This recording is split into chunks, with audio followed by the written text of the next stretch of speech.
नमस्कार दोस्तों, कैसे हैं आप लोग। एनसीईआरटीज़ काफी गैप के बाद में शुरू कर रहा हूं यहाँ पे।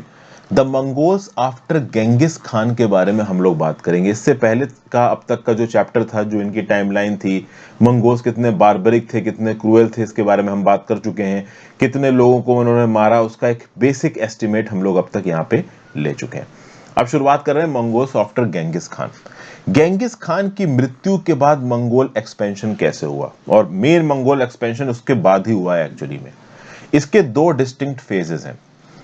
पहला फेज आप कह सकते हो 1236 से लेके 1242 एडी तक का है, जब रशियन स्पेशीज बुल्गार, कीव जो कि प्रेजेंट डे यूक्रेन है, पोलैंड और हंगरी के आसपास के इलाकों के ऊपर मंगोलों ने कब्जा किया।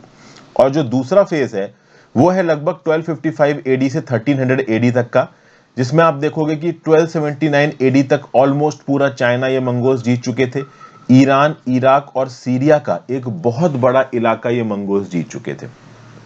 तो आप कह सकते हो कि मंगोल अंपायर स्टेबलाइज हो रहा था इस रेन में, बहुत ज्यादा एक्सपैंड हुआ और स्टेबलाइज भी हुआ। स्टेबलाइज कैसे हुआ इसको देखेंगे।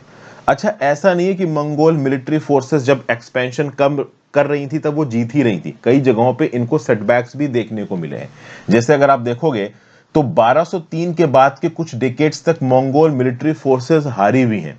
बट हारने का मतलब ये नहीं कि ये मतलब रिसर्च नहीं कर पाए, उसके बाद ये रिसर्च भी हुए, आगे बढ़े, जीते भी।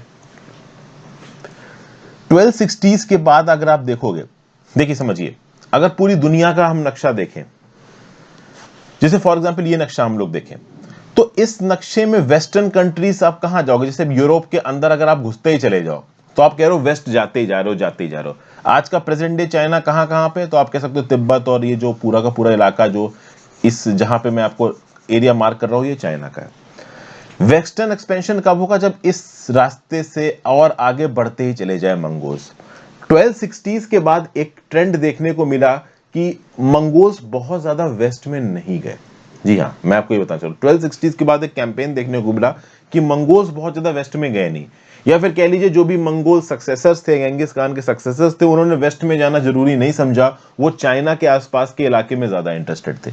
ये अलग बात है कि वियना और वेस्टर्न यूरोप में आप कह सकते हो कि बहुत सी ऐसी जगह हैं जो मंगोल फोर्सेस के अंदर थी। जैसे फॉर एग्जांपल इजिप्ट हो गया, वियना के शहर हो गए ग्रीस में, ऑस्ट्रिया में, सॉरी ऑस्ट्रिया ठीक ठाक वेस्टर्न यूरोप में पड़ता है। ये सब एक समय पे मंगोल फोर्सेस के अंदर था। लेकिन धीरे धीरे देखोगे कि मंगोल्स यूरोप से बाहर निकल रहे थे, क्योंकि यूरोपियन फोर्सेस भी लड़ रही थी।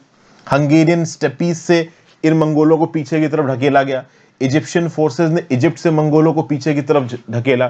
तो वेस्टर्न यूरोप में एक लिमिट से ज्यादा मंगोल्स ने घुसा भी नहीं, और जहां जहां पे घुसे वहां पे कहीं ना कहीं इनको सेटबैक भी देखने को मिला। यूरोप और इजिप्ट के इलाके से इनको हरा के पीछे ढकेला गया। और एक और चीज थी, देखिए, मंगोल डोमिनियन कहां कहां तक एक्सपैंड करेंगे, ये बहुत हद तक इस बात के ऊपर डिपेंड करेगा कि जो मंगोल राजा है वो क्या चाहता है। और इंटरनल पॉलिटिक्स ऑफ सक्सेशन का भी यहां पे एक प्ले निकल के आएगा। देखिए, जो मंगोल फैमिली थी वो तीन चार आप कह लो लीनेजेस में बटी हुई थी। एक तो जोची के डिसेंडेंट्स थे, एक ओगादाई के डिसेंडेंट्स थे। अब इन डिसेंडेंट्स के नाम आपको समझ में नहीं आएंगे, एक बार फैमिली ट्री अगर आप थोड़ा सा देख लोगे तो चीजें आपको थोड़ी ज्यादा क्लियर हो जाएंगी।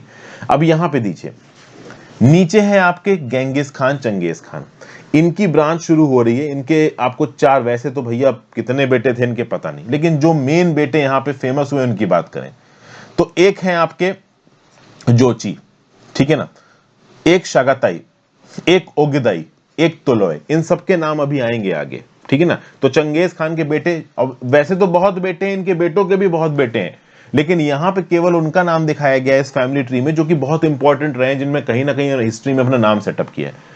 तो ये मत समझ गया कि इनके इतने ही बेटे हैं, बेटे तो इनके कितने से कोई हिसाब नहीं है, लेकिन ओवरऑल जिन्होंने अपना नाम स्टैब्लिश किया उनकी बात की जा रही। तो गेंगिस खान का बेटा जोची, चगाताई, उगुदोय, तोलोय।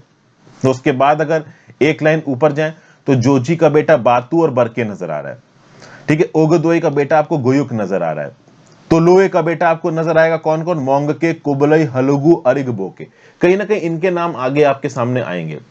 इसलिए पहले मैंने एक छोटी सी फैमिली ट्री जो कि एनसीईआरटी के अंदर बना रखी है वो आपको दिखा दी। तो ये जोची और अगदोय, अब जोची और अगदोय के हाथ में चीजें आई, ये मंगोल खान के बेटे थे, मतलब गेंगिस खान के बेटे थे, उसके डिसेंडेंट थे। अब इनकी एक अलग अप्रोच थी, गेंगिस खान की एक अलग अप्रोच थी कि बड़ा इलाका अपने कंट्रोल में लेना है, लेकिन जोची ओगदोई के अपने इंटरेस्ट थे जिन इलाकों में मंगोलों का कब्जा हो चुका था उस इलाके में किस लड़के की कितनी चलेगी, ये अपने आप में एक बहुत बड़ी बात है। क्योंकि गंगस खान तो पूरा ही राजा था ना, लेकिन उसके 4 बेटे, अब ये 4 बेटे आपस में भी तो पॉलिटिक्स करेंगे, तो किसका कितना इलाका अगर आपस के बवालों में इन्वॉल्व होंगे तो बड़ा एक्सपेंशन नहीं हो पाएगा। और वो यहाँ पे कहीं ना कहीं रुक गया था। इन रूलर्स के, गंगेस खान के बेटे के अपने खुद के इंटरेस्ट थे, तो उन इंटरेस्टों के चलते यूरोप में जो मंगोल एक्सपेंशन था उसके ऊपर एक लगाम सी लग गई थी, उसको बहुत ज्यादा परस्यू नहीं कर रहे थे ये रूलर्स। दूसरा, जोचू and Ogodoi lineage were marginalized by Toluyud branch of Genghis Khanate descendants. With the accession of Mongke, a descendant of Toloi, Genghis Khan's youngest son, military campaigns were pursued energetically in Iran during the 1250s. But as Toloi interests in the conquest of China increased during 1260s, forces and supplies were increasingly diverted into the heartlands of Mongol dominance. As a result, Mongols fielded a small understaffed forces against Egyptian military. Their defeat and increasing preoccupation with China of the Toloid family marked the end of western expansion of Mongols. क्या बताया जा रहा है समझिए।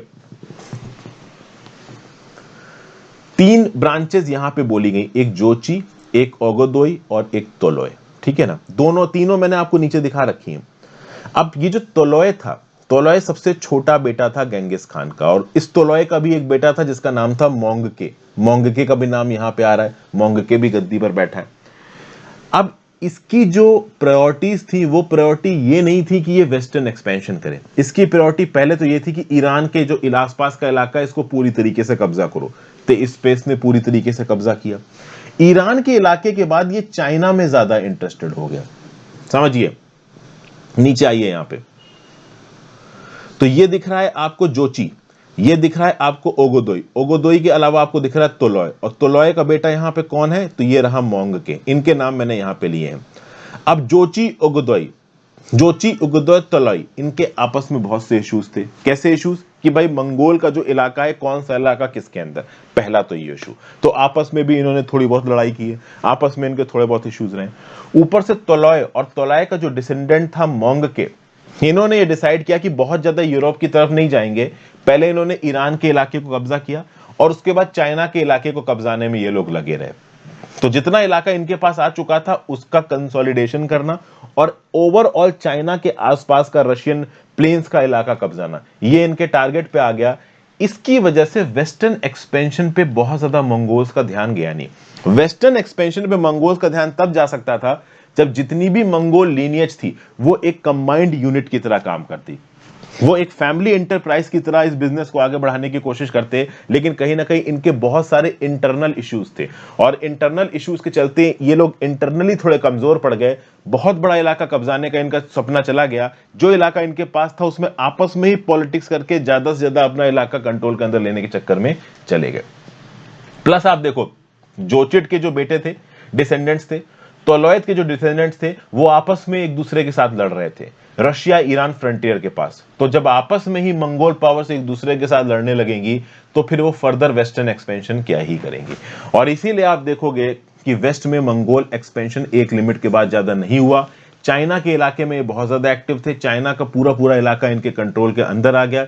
इन इलाकों में ही ये internal boundaries अपनी सेट करते रह गए, बहुत ज्यादा वेस्ट की तरफ ये नहीं जा पाए। ओके, तो यहां पे हमने समझने की कोशिश की कि why Mongol expansion was not extended too much into Europe. Got it? समझ में आ गया?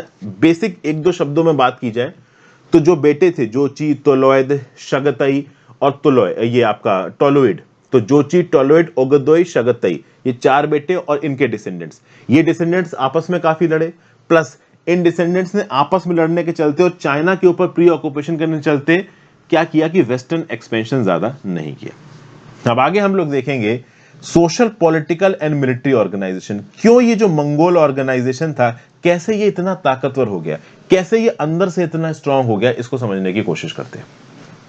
वीडियो को लाइक और शेयर जरूर कर देना दोस्तों, चैनल को सब्सक्राइब कर देना। Thank you for watching.